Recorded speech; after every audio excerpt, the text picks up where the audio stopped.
All right, hey VC, I'm Jamie. Welcome back. We're back with another video, and thought I'd remember Charlie Watts, like many have done already in the VC. There's tons of great videos online as we remember, and rest in peace, Charlie Watts.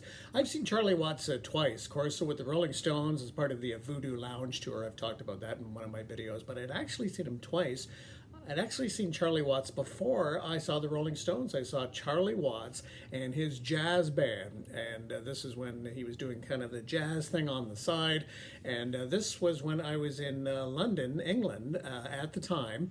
This would be like the early to mid 80s, and got to word that we could get tickets or get in to see Charlie Watts' jazz band at this jazz club. I didn't know the importance of the jazz club at the time. It was Ronnie Scott's, and we didn't have tickets, but it was a late show. I don't know if he had done a couple of shows that night or this was a late show, and so we were standing in line and not knowing if we were going to get in. I think it was by this time standing room only sort of thing. I mean, you could hear that the band had already started up, and then people are leaving the queue, the lineup, and then finally they opened the doors and said, "All right, come on in." And so we paid our tickets and got to enjoy Charlie Watts in this wonderful intimate setting of Ronnie Scott's, and he's literally like you can almost just reach out and touch him. It's that close, lovely setting. So I saw Charlie Watts before I saw Charlie Watts with the Rolling Stones. So anyway, remembering one of the great rock and roll drummers of all time, the great Charlie Watts, and just really taken with all of the tributes. Paul McCartney has posted a video on Twitter where he says, "Condolences to the Stones. This will be a huge blow to them because Charlie was a rock and a fantastic drummer and a lovely guy." Ringo Starr posting that, "God bless Charlie Watts. We're going to miss you, man. Peace and love to the family," from Ringo. Brian Wilson of the Beach Boys, "I'm just shocked to hear about Charlie Watts. I don't know what to say. I feel terrible for Charlie's family. Charlie was a great drummer, and I love the Stones' music, and they made great records, Love and Mercy." Elton John saying, "A very sad day. Charlie Watts was the ultimate drummer, the most stylish of men, and such brilliant company. My deepest condolences to Shirley."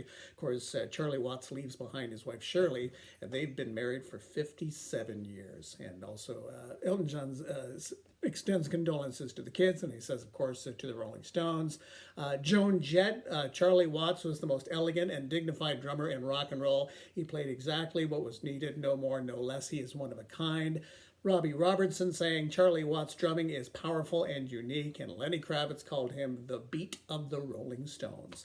So yeah, the Stones were supposed to be on tour this fall. I don't know if there's any word as of yet whether they're going ahead with that or not. They were going to go ahead without Charlie Watts, at least for that tour.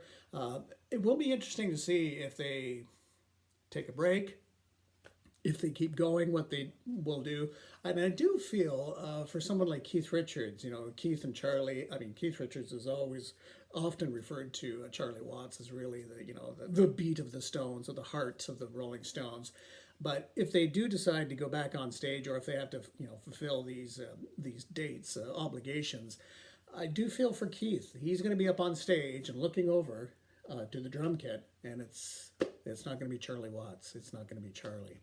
He won't be there. So that's going to be tough for sure. But again, if they do go ahead, Steve Jordan's going to do a great job. But it's going to be tough without Charlie Watts for sure. So remembering the late and great Charlie Watts at the age of 80.